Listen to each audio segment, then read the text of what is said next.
Hello, my name is Duran Master, and today we're going to talk about what is Chat GPT and what can you do with it. Now, Chat GPT, let's peel the onion, shall we? So, the first layer, what do those letters stand for? It actually stands for Generative Pre-training Transform. Generative means it generates text and images based on prompts that it receives, images in GPT-4 onwards. Pre-training means it's trained on 8 million plus pages from Wikipedia, great books, World Wide Web. And it has something like 170 billion parameters in the model that it created after training on those words. And it transforms. It transforms means it encodes the word prompt into a 760 different numbers all in one column, a vector, and it puts that through a decoder, and that generates other 760 by one vector, and each vector represents a word. So, sorry, I got a bit technical there, but that's the first level of the onion. The second level of the onion is this is a great way to look at it. Imagine this is ChatGPT. Here we go, and it's a very smart librarian who's read and remembered a vast number of books. I told you 8 million plus pages, articles, and websites. It can't look up new information. Once the information has gone in, it kind of gets locked in into a point of time. And in this case, it's April 2023. That's when they started training the model, and it requires enormous amounts of computing power to do that. Level three.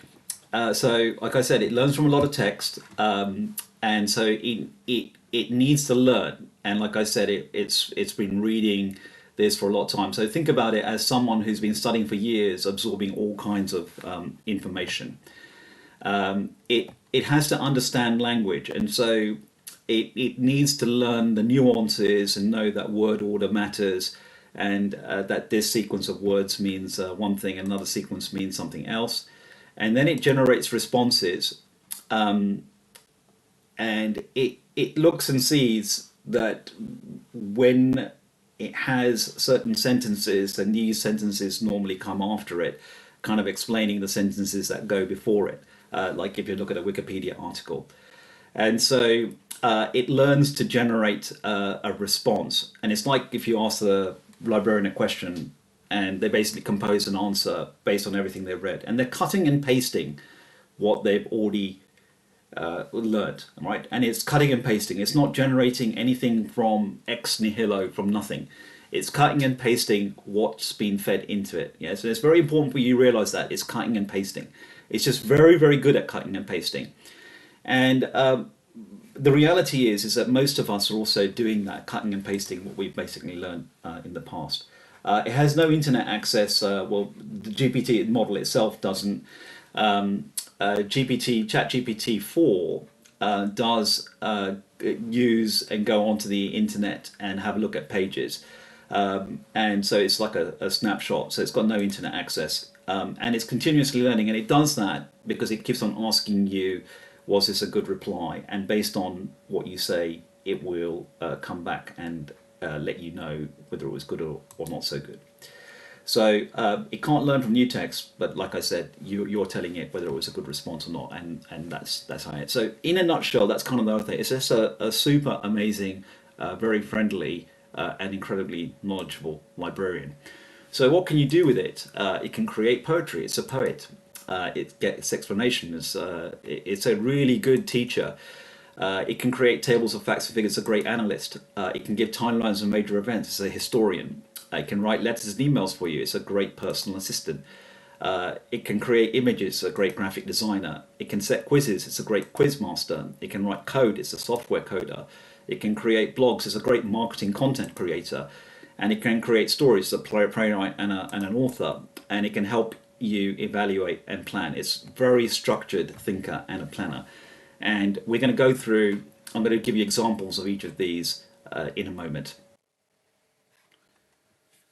So let's look at all the different things that ChatGPT can do. It can write a poem. You've got to give it some prompts. So I put here, it's a lady Jane. She's got dark hair, brown eyes, loves skiing. etc. So, what is it generated? As you'll see here, in a world of endless grace, there's Jane, a lady fair, with flowing locks as dark as night and eyes of deep brown stare. And it goes on, a traveller of distant lands, she soars on adventure's high, with skis and boards upon her feet beneath the endless sky.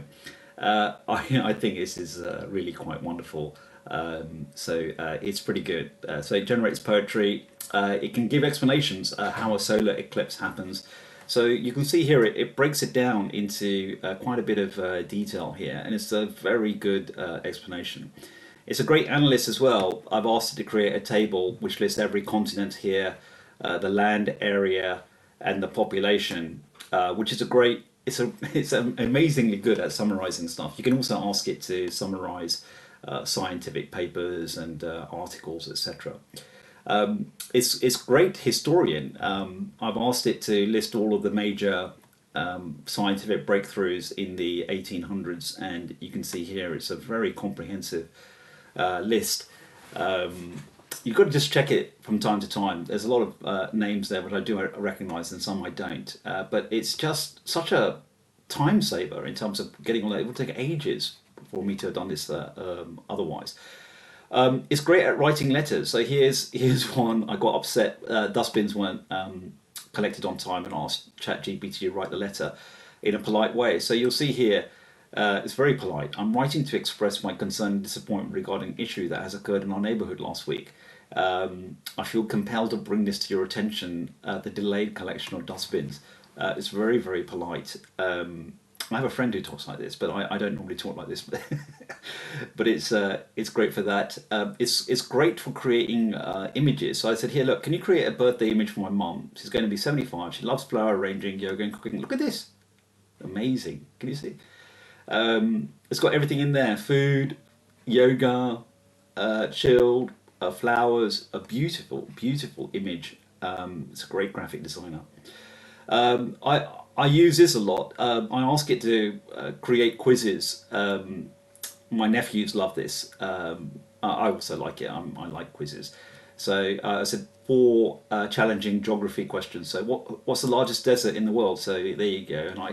And then it gives you the answers. So I actually got this one wrong. I thought it was the Sahara or the Gobi Desert, but actually it's the Antarctic. It gives you the answers. Here we go. It can write code. So you give it, tell you what the function of the code is. This one is to create factorial. Those of you who are number nuts would know what that means. Number nerds would know what that means. But anyway, there's a code that does that. And it works. This one is blog ideas for my antique furniture shop. And you'll see here that this Antique Furniture Care 101, the journey of a piece from creation to collection. These are great blog ideas. And I've won 5 marketing awards, and I think this stuff is really very good. I mean, you know, it's as good as it gets. So it can write blogs for you. It's a screenwriter. So I've created a scene here. John and Sarah, they meet on a train. There's physical attraction. So here's the script, John. Oh, I'm sorry. I thought, looks like we had the same idea, says Sarah. Their eyes locked for a moment, an unspoken acknowledgement of mutual attraction mixed with the annoyance of the situation.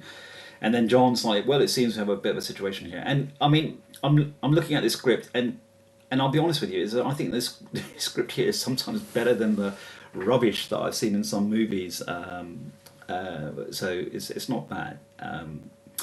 It's great for planning. So here I've asked it, I'm thinking of buying my business that installs custom fitted kitchens. What should I look at? So it goes through financial health, market, and this is a great list.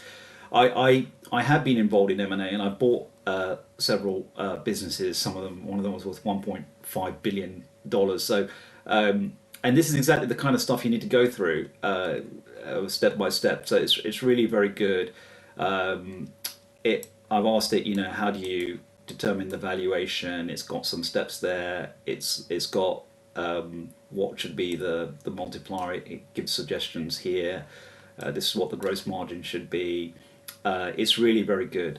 And then I've asked it, can you explain Chat GPT in layman's terms? And you would have seen I've used some of this in the explanation, and this image I asked it to generate, which I also used in the presentation. So lots of things there. I hope you found that useful. And here we go. So some things for you to do going forward is sign up on OpenAI and get a Chat GPT account, and you have to pay for Chat GPT 4 on a monthly basis. Try out some of the prompts of your own. Put the prompts that I've suggested, maybe adjust it, write some poetry for someone that you really care about. See some YouTube videos that explain ChatGPT. Some of them are okay, some are very technical. Just go onto YouTube, you type explain GPT in the YouTube search box, and it will just explore. You can Google Cloud Skills Boost. Google have got some great teaching on this if you want to get into a bit more technical explanation. So there you go. Have fun with ChatGPT. Thank you.